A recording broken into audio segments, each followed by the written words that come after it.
che non è giusto, non è giusto. Non la faccio mai, assolutamente, ci mancherebbe altro. È una follia far benzina in autostrada. Già qui cerco di andare nelle pompe bianche, però non lo so.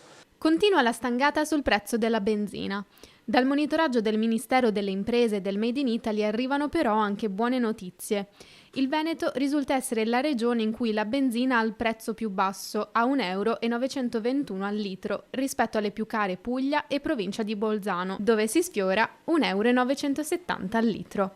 Ma alcuni automobilisti di ritorno dalle vacanze sono scettici. Siamo stati fuori regione e questa differenza non l'abbiamo notata. E nonostante il Veneto sia la regione in cui la benzina al prezzo più basso, rimane alle stelle. Secondo i dati del Ministero, per il selfie in autostrada il prezzo medio è di 2,015 euro al litro, malcontento quello degli automobilisti alle stazioni di servizio. Che il governo è un ladro di ci vuole proprio saperlo, che ci sta mettendo proprio in difficoltà tutti quanti, quindi è una bella convenienza questa, vero? Per chi soprattutto? Benzina non in grande aumento rispetto a venerdì scorso, ma la tendenza resta sempre al rialzo. A poco sembra servito il provvedimento del Ministero sull'esposizione del prezzo medio. In genere butto l'occhio lì nella cosa che hanno detto che è diventata obbligatoria, però non lo so.